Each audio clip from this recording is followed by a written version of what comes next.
L'exposition Mémoire et médiation, c'est un projet qui est en collaboration avec l'atelier Millefeuille de Rouyn-Noranda, qui est un atelier d'estampes.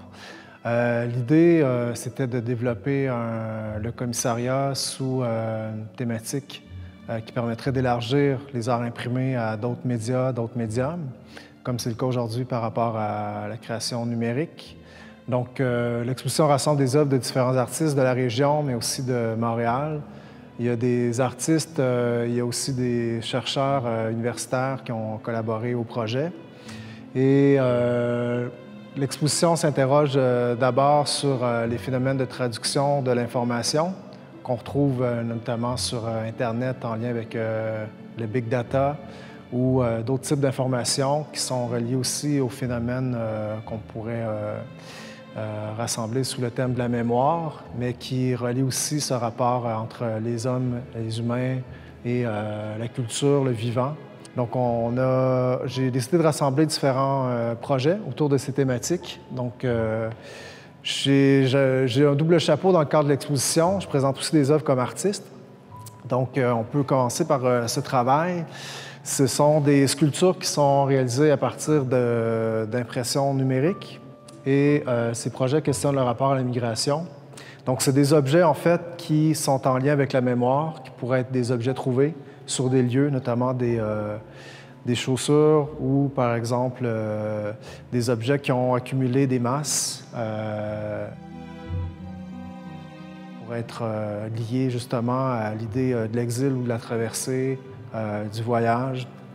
Et il y a cette confrontation aussi par rapport à des objets qui sont naturels, comme par exemple des termitières, qui vont témoigner aussi de ces rapports-là, parfois sous une certaine forme de dualité entre le passage de l'homme dans l'environnement et son rapport aussi à la nature.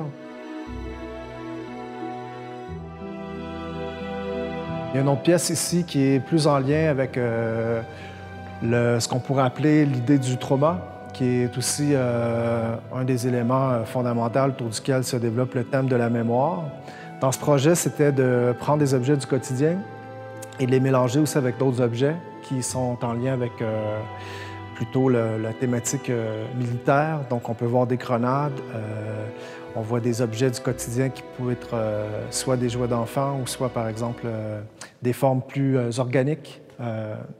Donc, l'idée, c'était de trouver, à travers cette idée d'intégrer des sons, de pouvoir modéliser des objets, mais à partir des archives sonores.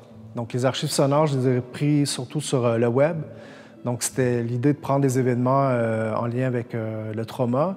C'était jamais de montrer ou prendre des archives qui étaient liées directement à une monstration des événements, mais plutôt des images, des sons qui avaient été pris par des gens qui se déplaçaient dans la rue et qui essaient de comprendre un peu ce qui se passe. Donc, c'est souvent indirectement, en fait, que sont travaillés ces objets-là. Et l'idée première, c'est de modéliser à partir du son. Donc, c'est des archives sonores, en fait, qui sont intégrés dans des logiciels 3D qui vont permettre de créer des déformations sur la surface des objets pour arriver à avoir ces objets qui sont à la fois soit des corps ou soit des parties d'objets qui renvoient aux événements eux-mêmes ou qui sont des fragments, en fait, de ce qui peut s'être produit dans la réalité. Donc, on pourrait se déplacer vers d'autres projets. J'y allais peut-être d'une façon quand même assez générale. Il y a d'autres artistes qui ont travaillé cette idée aussi de mémoire, mais plutôt à travers l'archive, notamment Patrick Gauvin ou Cassandre Boucher. Et l'idée d'archive, c'est aussi cette idée de pouvoir prendre des traces, de travailler aussi à travers le vestige. Donc, comment est-ce que cette mémoire-là, finalement, qui est une empreinte aussi qu'on retrouve dans le monde réel, peut aussi être réintroduit à travers une production artistique. Donc là, on a des œuvres, par exemple, qui travaillent plutôt sous forme de superposition.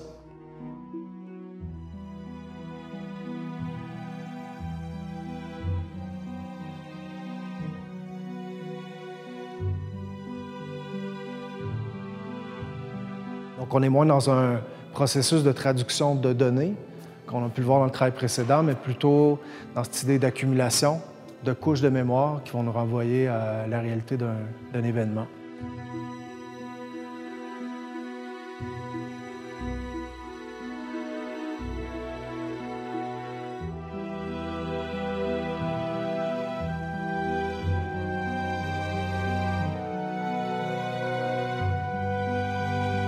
Aussi, à travers l'exposition, cette mémoire-là qui est, si on pourrait dire, moins active, mais qui est moins passive, mais plus active, notamment dans sa relation au vivant.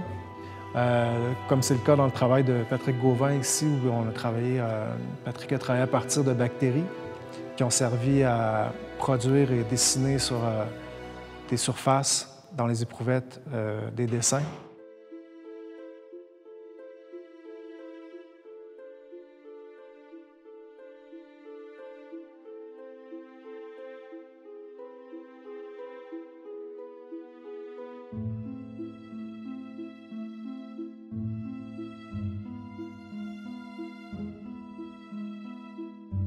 Donc, c'est ce rapport-là aussi à la mémoire active, dans ce sens où c'est une mémoire qui est vivante, qui est dynamique.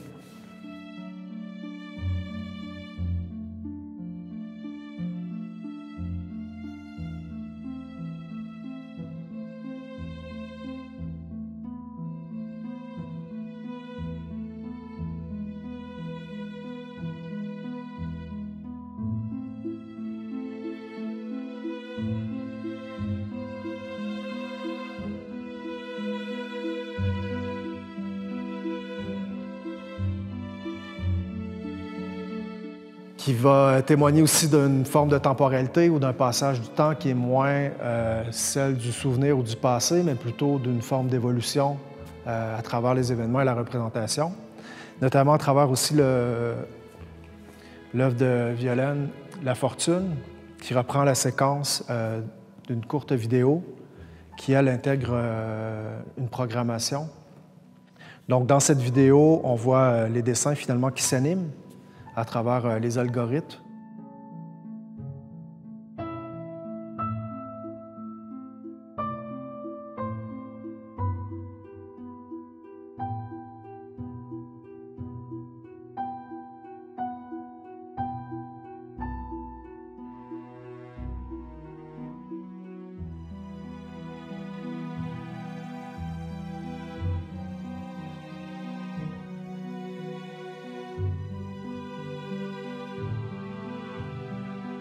Et là, l'idée, c'est de travailler justement cette relation-là entre la mémoire aussi qui peut être artificielle, mais aussi la mémoire humaine ou naturelle.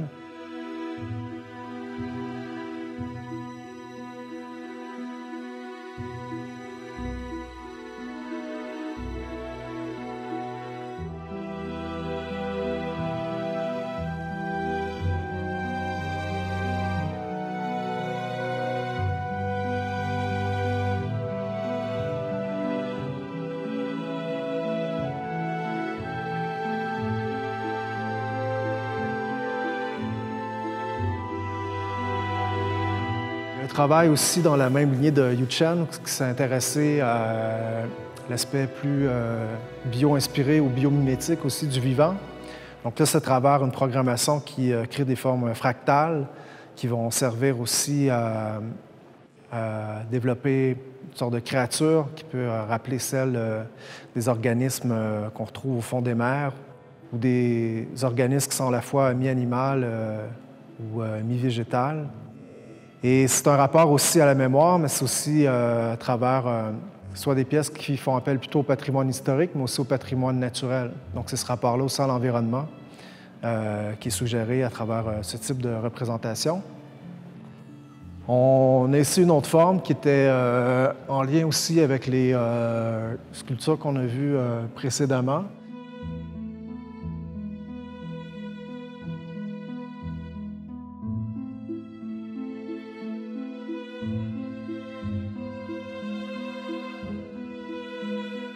J'ai essayé de répartir aussi l'espace à travers ces différents processus qu'on retrouve, soit liés à une sorte de métamorphose de l'image ou de l'objet à travers sa représentation 3D, mais aussi également à travers une sorte de superposition finalement de l'espace qui crée une sorte de temporalité à travers la déambulation aussi du spectateur.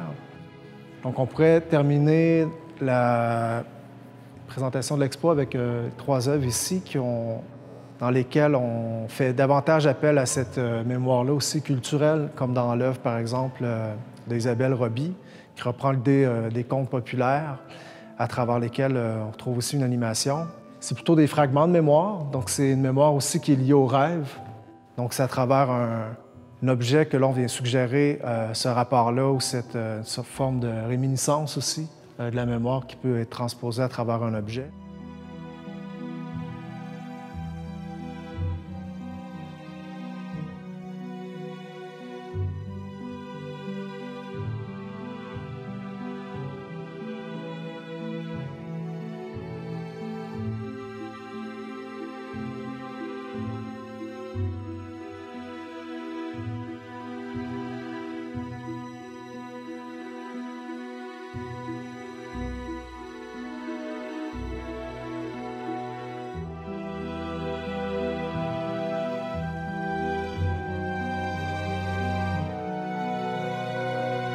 Donc, c'est à travers sa forme narrative aussi, comment cet objet-là peut être emprunt justement d'une image souvenir qui va, elle, ressurgir à travers le temps ou l'espace et nous présenter aussi ces références qui sont en lien avec la fable ou le conte d'une façon aussi déformée par rapport à l'origine de l'objet qui est représenté.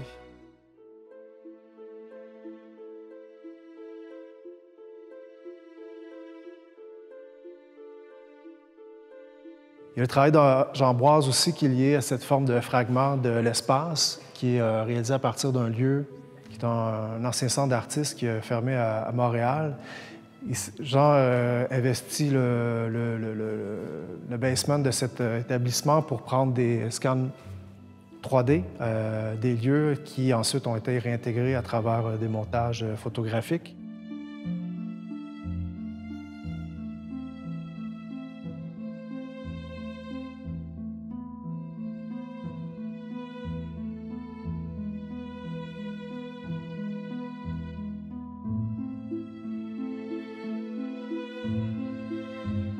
Donc là, on a cette mémoire, mais on a cette mémoire aussi qui est partielle. C'est une mémoire qui est lacunaire, si on peut dire, dans le sens où on n'a pas accès à la totalité des événements ou des objets eux-mêmes, mais c'est plutôt une mémoire qui nous vient par fragments.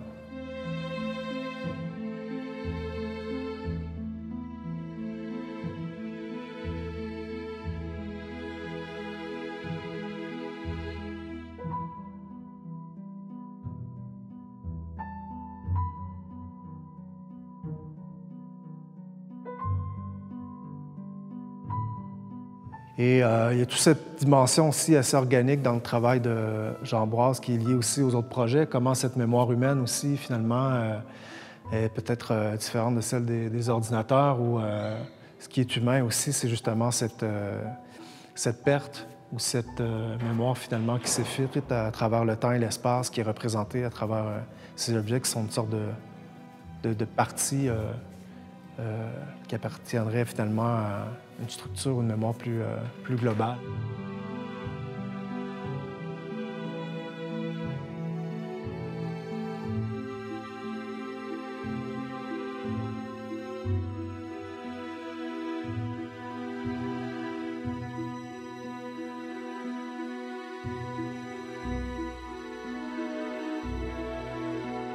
Et on pourrait terminer avec un travail ici, qui est celle finalement de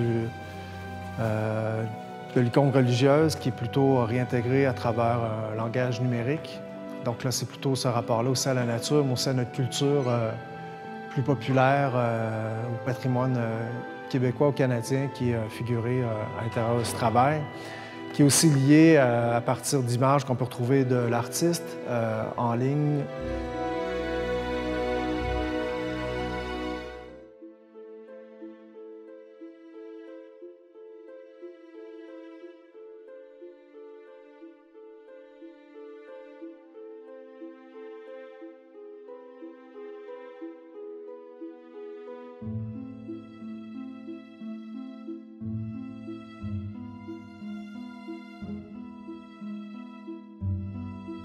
Qui fonctionne à partir des téléphones portables. Donc, on peut activer et aller retrouver différentes images sur le web à partir d'une application qu'on retrouve intégrée directement dans la sculpture.